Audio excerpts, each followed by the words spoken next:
Coba kamu amati wajah kedua orang tua kamu. Pasti ada persamaan dan perbedaannya ya. Bisa dari jenis rambut, warna kulit, bentuk hidung, dan yang lainnya. Bagaimana hal tersebut bisa terjadi?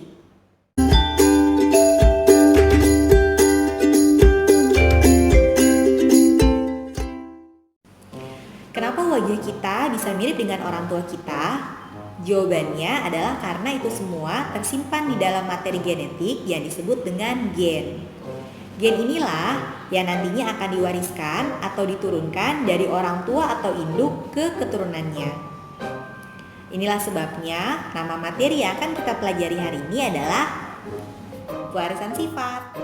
Hal pertama yang harus kalian lakukan dalam mempelajari materi ini adalah dengan memahami istilah-istilah yang ada pada pewarisan sifat. Kurang lebih ada 11 istilah yang harus kalian pahami dalam pewarisan sifat ini.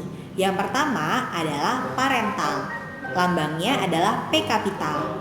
Parental berasal dari kata parents yang artinya adalah induk atau orang tua, yaitu individu jantan dan juga individu betina yang melakukan perkawinan atau persilangan. Berikutnya, istilah yang kedua adalah filial.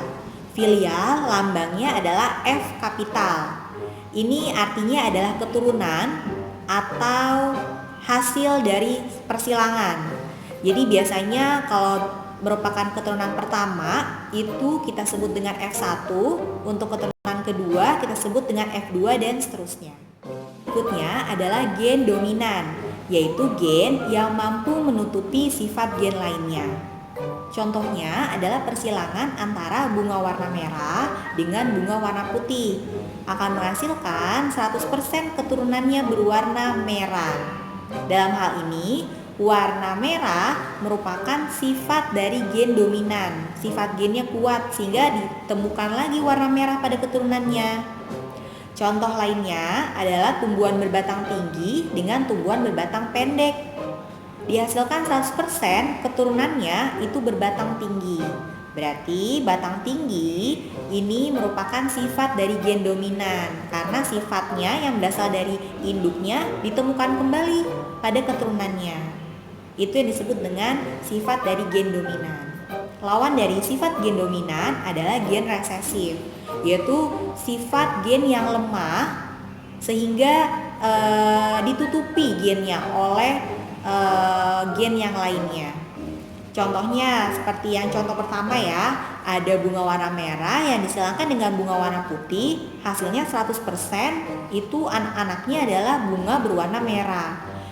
Dalam hal ini warna putih merupakan sifat gen resesif, yaitu sifatnya lemah, ditutupin sama sifat gen warna merah, sehingga ketika dihasilkan keturunannya gak ada satupun yang berwarna putih.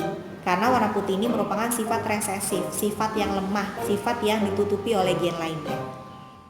Selanjutnya adalah gen intermediate, gen yang mempunyai pengaruh yang sama-sama kuat. Contohnya misalnya ada dua persilangan nih, misalnya ada dua individu yang akan melakukan persilangan. Individu yang pertama itu berwarna merah, bunganya berwarna merah, individu yang kedua bunganya berwarna putih. Maka akan dihasilkan keturunan yang menghasilkan warna merah muda. Kenapa bisa merah muda? Karena kedua individunya atau kedua induknya itu sifatnya gen intermediate. Jadi sifatnya sama-sama kuat sehingga keturunan yang dihasilkan itu merupakan campuran dari sifat kedua induknya. Contoh lainnya misalnya pada hewan terjadi persilangan antara marmut berwarna hitam dengan marmut berwarna putih. Karena dua-duanya memiliki sifat gen intermediate, maka akan dihasilkan keturunan dengan sifat campuran dari kedua induknya, yaitu warnanya adalah abu-abu. Itu yang disebut dengan gen intermediate ya. Untuk istilah selanjutnya adalah alel. Alel ini merupakan anggota dari sepasang gen yang berada pada kromosom yang homolog. Homolog itu artinya sejenis sama. Contohnya misalnya ada bunga berwarna merah, lambangnya M besar M kecil. Maka alelnya, anggota dari pasangan gennya adalah M besar dan M kecil. Atau contoh yang lainnya deh, tumbuhan berbatang tinggi dengan simbol atau lambang T besar T kecil, alelnya adalah T besar dan T kecil. Itu yang disebut dengan alel. Istilah selanjutnya adalah fenotip. Fenotip merupakan sifat yang tampak dan dapat diamati dengan panca indera.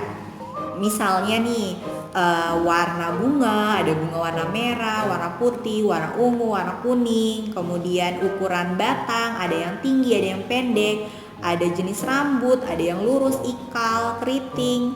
Kemudian ada rasa manis, rasa asam. Itu semua kan sifat yang tampak yang bisa diamati dengan panca indera. Itu disebut dengan istilah fenotip. Istilah selain fenotip adalah genotip. Kelihatan dong gen depannya. Berarti ini adalah sifat yang tidak tampak yang biasanya dilambangkan dengan huruf-huruf. Hurufnya seperti apa? Yaitu huruf awal dari sifat yang diwakilkan. Kayak gimana tuh contohnya?